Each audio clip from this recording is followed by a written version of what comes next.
There's something going on. Crowd loving it. It's a ball, fly ball. Home run! 3, 2, 1. So Ryan, this has been a tough week for a team that I like to call my favorite team, even though I should be really careful about saying that. The Raptors are sitting with a record of 4-19. Their off-season acquisition, Kyle Lowry, is out with a tricep injury. 10 days, they're saying, right? 10 days. Now, this is a minimum, or is this expected to be? I mean, who knows, right? Right. Bargnani out indefinitely, looks like 1 to 2 months with a torn ligament in his elbow. And a sprained wrist. Fields isn't coming back yet. Looks like Kleza and Anderson might be, but that's really, what is that giving you in the end? I mean, that's not giving you much. The hard part is that this was not what a lot of people had expected. They expected this team to be at least competing for a playoff spot. Now it looks like the playoffs are just completely out of the picture. Well, and where they're also screwed now is there are 2 camps, it seems. If you follow these games on Twitter, there are 2 camps. There are people who believe in trading Bargnani because they don't like him and because they think they're going to get the best deal possible for a trade, in a trade, if they use Bargnani in that trade. There's the other camp who believe that Bargnani needs to stay. They have to trade other players, and that Bargnani will come around. He showed signs of his potential talent level last year. He just hasn't gotten around to it this year. Problem now is, A, you don't have Bargnani in your lineup. B, you can't trade him. Anyone who takes Bargnani injured like this needs a severe medical checkup. Well, they're not giving you much either, right? They're going to look at him and say, well, why would we give you anything for this player? And I think the other issue is Kyle Lowry's been injured a lot this year, and I don't know about his attitude either.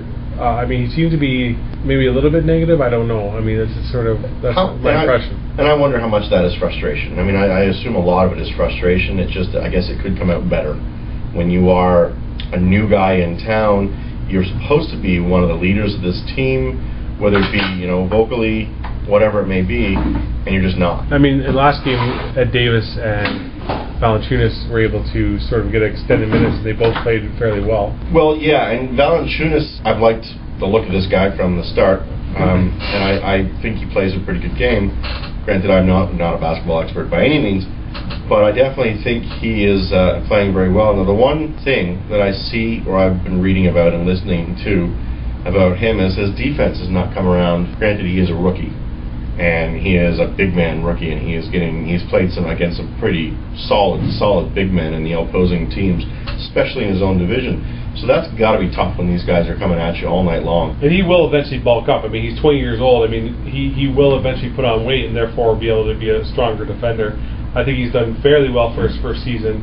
I think Raptor fan base is looking for him and that Davis to create some sort of chemistry together on the floor. I think the previous game when we just watched versus the Nets, they had a great game together. I think the issue with a player like Davis, where he hustles and gets rebounds and hustle plays, is a lot different than Bargnani and definitely more likable in terms of the Toronto fan base, whereas Bargnani definitely doesn't hustle the way that Davis does, but he sort of spreads the floor because he plays more of a three-point threat type position. Well, and this is, again, what I've been reading and hearing this week was having Bargnani and Valanciunas on the floor together defensively is not working. That the two of them, I mean, Valanciunas is learning, whereas Bargnani is not solid defensively. He's not giving the effort defensively. And so the two of them as big men defensively, teams are going to town on the Raptors because they were a solid defensive team last year. And this year they just don't seem to be there. So one of the reports that I was reading was that they need to put Valanciunas on the bench so that he can get away from Bargnani, which I thought was interesting, as opposed to the opposite way around, was that you could ruin this kid's development and ego if he continues to play with Bargnani defensively. I think in the end, the Bargnani thing could actually be a blessing in disguise, where you don't trade Bargnani, but you do allow Valanciunas to keep starting with Davis or with Johnson, and maybe that allows him to stay on the floor a little bit longer than he normally would. And then in turn, you can also see we had Ed Davis, where either you make Ed Davis a trading piece to see if you can get something back in return, or it shows that Ed Davis can step in for Bargnani and Bargnani can be traded. Exactly. Now, for me, as far as I'm concerned anyway, and again, I don't watch this as closely as you do, but I try to watch as much Raptors ball as I can. Some of the players that have stood out for me already this season, obviously, if you've been listening to these podcasts, I've been backing Valanciunas and Terrence Ross. Terrence Ross looked great against the Nets, I thought. his shot's still a little bit off. I think it's really the issue for him. Right. I think in terms of his interior and his play, I mean, he looks like a good defender, very long, runs the court well, definitely highlight real dunks, which I think pleases the crowd very nicely. I think his issue right now is definitely his jump shot. Which can come with work, right? You can work that out. The other players that I've really liked this year so far have been Amir Johnson and obviously DeMar DeRozan. To me, those 4 or 5 players, what I mentioned there, 4, have been fantastic to watch. It's just too bad that they can't all be starters at the same time, and even if they were starters, who knows, we'd probably be in the same record because they're just some of them. Obviously, I've mentioned Valanciunas not all of them are scorers. They're rookies. I mean, that's the difference. That's the problem with this team. Where let's say you were to trade away Bargnani, let's say you were to trade away Calderon. Those 2 are 2 of your top scorers on this team. I mean, and so where does the offense come from? Yes, other guys will step up, but sort of when you're in that sort of crunch zone where you need points. If fans can make the legitimate point that none of these guys have been stepping up this year in the fourth quarter, but if there are people to be stepped up in the fourth quarter, you might count on a DeRozan who's been good this year, absolutely, Bargnani, Lowry, and Calderon. Trading away 2 of those pieces, I don't know necessarily what you're getting back, but if you are getting back anything, you got to hope that they're definitely a point producer. Yeah, I want a shooter. I want a shooter I can count on, and I guess that equals points. I don't need him to score a lot of points, but I'd love for a guy to be clutch.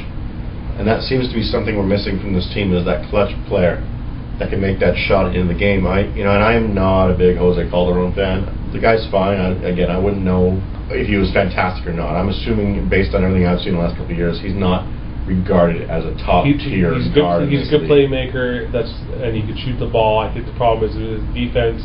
And definitely this season, I think he's been lacking a lot of confidence because he used to be a starting point guard. Now he's coming off the bench.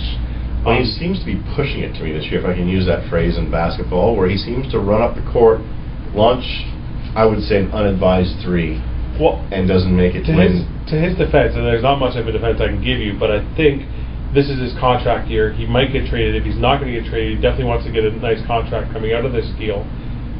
If he's not starting, that means he's not getting the minutes, so therefore when he gets onto the floor, he's probably pushing more than he probably should be.